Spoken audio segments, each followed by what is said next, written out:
আমি বহুদিন থেকেই জাতির উদ্দেশ্যে বলে থাকি, প্রায় ৩২ বছর থেকে বলে থাকি। বর্তমান যারা সরকার হচ্ছেন তাদেরকেও বলতে চাই, এখন করণীয়র ১ নম্বর করণীয় হচ্ছে এদেশের জাতীয় সঙ্গীত বাতিল করতে হবে।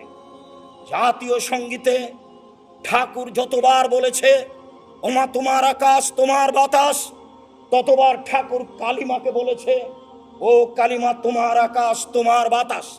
আমি ৩২ বছর থেকে বলে আসছি, কালিমার বাপের আকাশ, আকাশ আল্লাহর, জমিন আল্লাহর, বাতাস আল্লাহর। কখনো মুসলমানের সন্তানের মুখ দিয়ে এই সঙ্গীত বের হতে পারে না, অসম্ভব। প্রথমত এই জাতীয় সঙ্গীত বাতিল করতে হবে। দ্বিতীয়ত শিক্ষা সিলেবাস পরিবর্তন করতে হবে, শিক্ষা ব্যবস্থাপনা পরিবর্তন করতে হবে। আমি ৩২ বছর থেকে বলে আসছি, আমার জানা অনুপাতে ১৯৭১ সাল থেকে নিয়ে এখন পর্যন্ত এই দেশে কোনো শিক্ষিত মানুষ শিক্ষামন্ত্রী হয়নি। তাতে আমি বলেছি এই দেশের পাঠ্য বহু বই পুস্তককে টয়লেট পেপার হিসেবে ব্যবহার করতে হবে। আমিও বলছি এই বই পড়া তো বহু দূরের কথা, এই বই আমাদের ছেলেমেয়ের হাতে দেওয়া তো বহু দূরের কথা। এই বইকে টয়লেট পেপার হিসেবে ব্যবহার করা অপরাধ। এই বই টয়লেট পেপার হিসেবে ব্যবহার করা অন্তত মুসলমানের জন্য এটা শোভনীয় নয়। সম্মানিত দিনী ভাই বোন, যেটা আরো আমি বলেছি, এই দেশে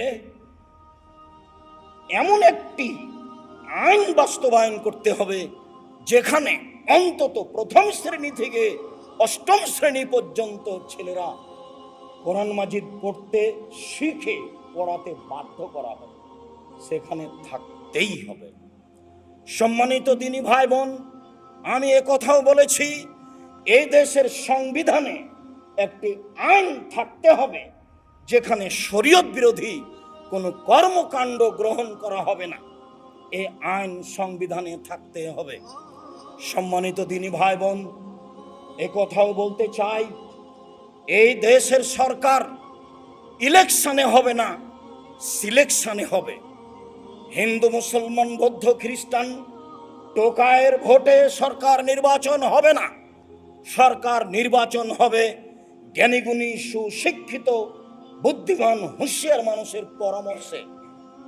যে আদেশ করেছিলেন অর্ধ পৃথিবীর খলিফা কুশাগর বুদ্ধিজীবী রাজনীতিবিদ